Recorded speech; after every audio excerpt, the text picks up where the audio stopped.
Mas o que é a árvore de Natal, Thor, o deus do trovão, e São Bonifácio, que ficou conhecido como grande evangelizador dos germanos, podem fazer na mesma história? Pois é esse o conto de Natal que eu quero te trazer hoje. A origem dessa bela tradição cristã que nós temos até os dias atuais de enfeitar a árvore. Mas não qualquer árvore, um pinheiro. Mas por que um pinheiro? E onde isso nasceu? E o que o Thor tem a ver com a história? Pois é isso que eu quero te narrar hoje. Inscreva-se no canal, ative os sininhos da notificação, pois após a vinheta irá começar a árvore de Natal e o carvalho do trovão. Pois foi no ano de 672, sim, faz muito tempo, no condado de Devon, onde nós conhecemos como Inglaterra, nasceu Winfred, de família abastada, o que quer dizer muito rico. E desde muito novo, o garoto já demonstrou uma inteligência ímpar, perspicaz e sagaz. Adorava ler e estudar, mas aquilo que mais gostava de ler eram as Sagradas Escrituras. E um santo que muito lhe chamou a atenção foi São Bento, que fundou os famosos mosteiros beneditinos que seguem a regra de São Bento. E os pais de Winfred tinham excelentes planos para ele, pois com aquela inteligência, certamente poderia trabalhar para a família, galgar mais lucro, fama e mais dinheiro. Mas estes certamente não eram os planos de Winfred, e especialmente não eram os planos de Deus para ele, pois desde muito novo foi atraído pela vida no mosteiro e com apenas 8 anos de idade, isso mesmo, insistiu com o pai que queria estudar com os monges beneditinos. Meu filho é muito novo para entrar num convento. Precisa estudar. Além de muito inteligente, certamente foi insistente. E sem conseguir dizer-lhe mais não, seu pai enfim aprovou. E Winfred dedicou toda a sua vida para estudar. Lia os grandes escritores, como Virgílio, estudava as grandes obras. Tão inteligente ficou que se tornou o professor do mosteiro e foi ordenado sacerdote aos 30 anos. Ah, e ele também foi responsável por escrever a primeira gramática latina para a Inglaterra. Ore e trabalhe. Esse é o resumo da regra de São Bento, ao qual ele levou ao pé da letra. Trabalhava sem cessar e orava sem parar. Trabalhava sempre para que o demônio não o encontrasse ocioso e com motivos para tentá-lo. E essa era a vida que ele levava. Mas ele almejava mais. Queria doar sua vida por inteiro. Achou que aquela vida austera no mosteiro não era o suficiente e decidiu alistar-se como missionário. E em 716, como missionário, deslocou-se até a França para ajudar na conversão dos frísios. E os frísios eram povos pagãos e bárbaros. Cultuavam deuses falsos e promoviam sacrifícios de animais e até humanos para esse deus que cultuavam. E São Bonifácio chegou lá cheio de paciência e caridade para ensinar o evangelho. Mas não foi muito bem recebido. Na verdade, foi um total fracasso. Voltou então para sua terra natal desconcertado. Trabalhar era seu destino e ele vivia sempre em oração. E os outros irmãos beneditinos tinham-lhe grande carinho e admiração. E a sua fama de homem douto, inteligente e sábio se espalhou por toda a Europa, que chegou até aos ouvidos do Papa Gregório II, que o chamou para uma conversa. Meu querido irmão, sei que és muito sábio e queres muito ser missionário. Por isso tenho uma grande missão, que evangelize os povos bárbaros da Alemanha, da Inglaterra e aonde ainda não foi anunciado a verdade do evangelho, quero que chegue por tua boca. Aceitou tamanha honra e o Papa lhe deu um novo nome, Bonifácio, que quer dizer aquele que faz o bem. Pois Bonifácio, o Natal está chegando e Jesus Cristo vai nascer, mas algo terrível está para acontecer, pois há um vilarejo em que estão sacrificando humanos em nome do Deus falso, um tal de Thor. O povo é pagão e sem compaixão. E é por isso que Jesus veio ao mundo, para trazer luz a esses corações. Eles planejam fazer um novo sacrifício na noite de Natal. Peço que vá até lá e impeça esse mal. Converta-os a Jesus Cristo, mostrando-lhes o amor divino que nunca experimentaram antes. Pois eu estou aqui a serviço da igreja, meu Senhor. Maravilha! Mas Bonifácio, tu és um homem justo, mas é preciso que tenha coragem, muita coragem. Essa missão não será fácil. Enviarei cartas a todos e principalmente ao imperador Carlos Martel, para que lhe dê proteção e que nenhum homem ouse lhe fazer qualquer mal. Nessa época em que estamos falando, os reis e os imperadores se curvavam diante do poder do Papa. E o poder do Papa é o poder da Igreja, que é o poder de salvar as almas. Por isso os reis se submetiam, pois entendiam que a salvação das almas é a coisa mais importante com que devemos nos preocupar. Mas voltemos à missão de Bonifácio, pois estes povos em que estamos falando, os bárbaros que adoravam deuses falsos, eram brutos, feios e esquisitos. Odin, um deus velho, barbudo e brigão, diziam que era o criador do dia e da noite. As Norse, as famosas bruxas do destino, tocavam o terror. E Amir era conhecido como um deus franzino, feito de nuvens e vapor. Também havia um tal de Loki, falso e mau, e sempre enganador do povo. Acreditavam que Freyr comandava as chuvas e os frutos, castigando com o sol escaldante e a falta de chuva. Thor era o deus mais temido de todos.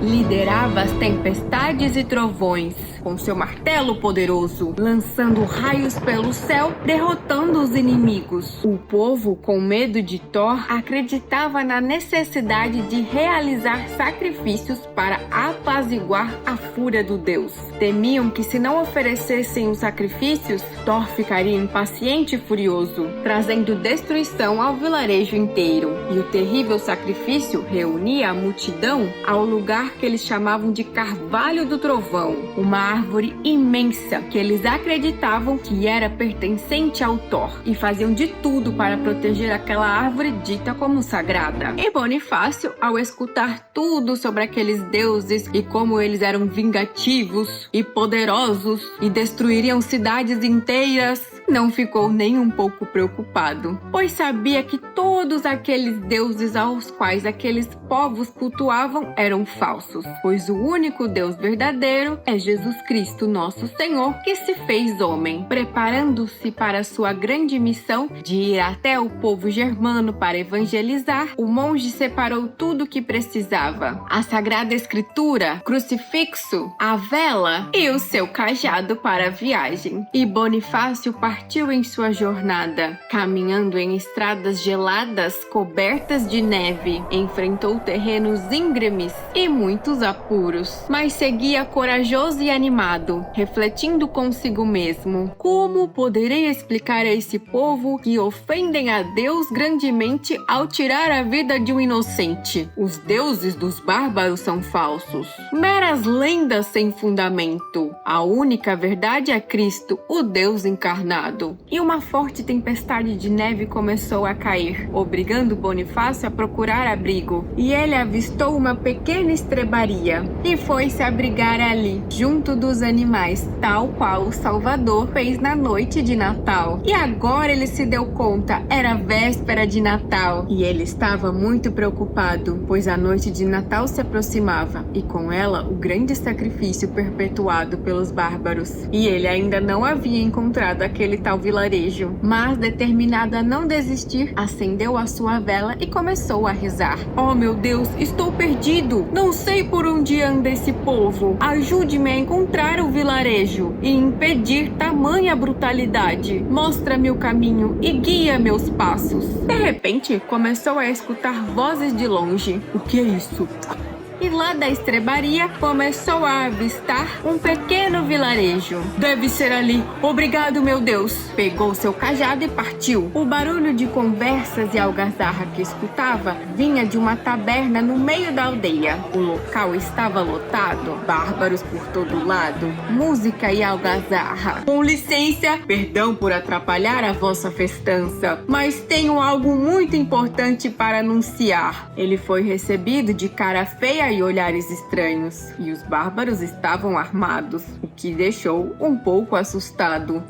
Mas reunindo toda a sua coragem, confiando plenamente que o Senhor estava com ele, começou a falar: Vim aqui para anunciar a boa nova, a verdade da paixão. Cristo é a única prova de que Deus se encarnou no mundo. Morrendo, destruiu a morte, pois o Verbo se fez carne e habitou entre nós. Isso mesmo, Deus, lá do alto do céu, desceu até nós, igual a nós em tudo, exceto no pecado. Se encarnou no seio de uma virgem, nasceu numa estrebaria, em meio aos animais. Vejam, ele foi crucificado, mas tão poderoso como é, destruiu a morte ressuscitando. Deu-nos a vida, lavou os nossos pecados com seu preciosíssimo sangue. Uau! Deus se fez homem? Se encarnou numa virgem? Como isso é possível? Todos ficaram muito impressionados com as palavras do monge. Mas de repente a porta se abriu. Ei, galera, vamos! O sacrifício vai começar. Oh, não! E todos ergueram os seus copos, brindaram, celebrando com gritos de festa. Não, homens, não se vão! Eu tenho mais para contar! Bonifácio seguiu o povo e deu de cara com o grande carvalho de Thor. E aos pés dele jazia um inocente bebê, cujo carrasco, segurando um machado, estava pronto para degolar a cabeça dele. Em nome de Cristo, parem já com isso! Deus não quer sacrifícios de inocentes! Todos desataram a rir. Por favor, nosso Deus Thor demanda sacrifício. Caso contrário, irá nos destruir. É um pequeno sacrifício por uma grande causa. Tenho certeza que o bebê não se importará. Dê-me agora esse bebê. Esse Deus que vocês cultuam não é nada. O verdadeiro e único Deus é Jesus Cristo. Este pode ser até o carvalho de Thor, mas esta é a cruz de Cristo, cujo todo o poder emana dele. O martelo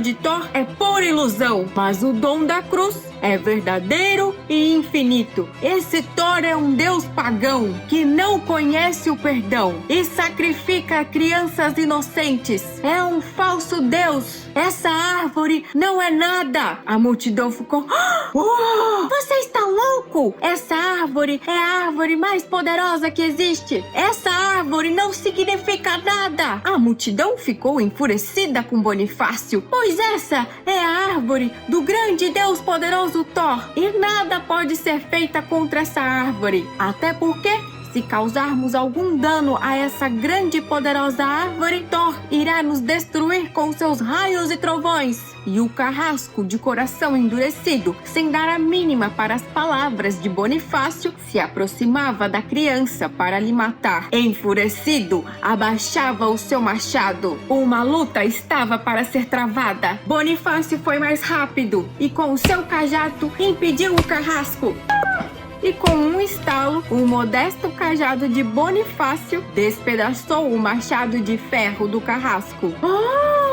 A multidão ficou impressionada com aquele fato extraordinário que Bonifácio fizera diante de seus olhos. Pois escutem todos, não haverá mais sacrifícios, pois não temos mal algum a temer. Conheça Jesus Cristo, o verdadeiro Deus, que por todos nós sofreu. Jesus é o Verbo encarnado, que nessa noite ele nasceu, Salvador da humanidade, único Filho de Deus. Se encarnou no seio da Virgem Maria. Esse Thor que vocês cultuam é a própria morte. Só Jesus nos faz viver. Esse carvalho sem sorte, vou cortá-lo apenas com um corte. E agora todos vão ver, reunindo-se de toda a sua coragem, fincando a sua confiança em Deus. Com um só golpe, o grande carvalho de Thor se partiu.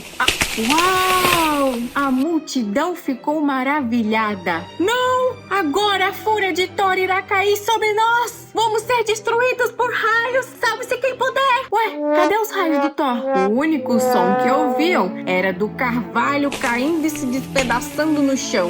Quando o carvalho finalmente caiu, Bonifácio apontava para um pinheirinho que estava ali. Vejam, esse pinheiro pequenininho é a árvore santa e viva. É verde o ano inteiro, grande sem ser altiva. Sinal da verdade, aponta ao céu e nos conduz. Árvore da caridade, do menino Jesus. Pois venham, venham todos, em torno dele, cantemos hinos de gratidão, para que cada lar se torne um templo, exemplo de devoção, no lugar dos sacrifícios e das mortes sangrentas. Esse pinheiro é o início da nova vida que nos orienta, e à sua volta teremos presentes amor e abrigo, Jesus Cristo, Deus Supremo e verdadeiro amigo. E do carvalho do trovão extraíram toda aquela madeira, e Bonifácio, junto do povo bárbaro convertido, ergueram uma capela em honra a São Pedro. E, consagrando-se a ela, foram viver uma vida mais bela, adorando ao único Deus e verdadeiro. E Bonifácio, com Cristo ao lado, lutou contra o mal, e assim começou a tradição da árvore de Natal. O apóstolo da Alemanha, São Bonifácio, continuou pregando ao povo alemão, que continuava assombrado e não conseguia acreditar que o assassino do carvalho ainda estava vivo. E chamavam então o pinheiro de a árvore do menino Jesus. Passaram então a reunir-se ao redor dela, não mais no meio do bosque selvagem, mas dentro de seus lares, aonde havia refúgio e não ações sangrentas,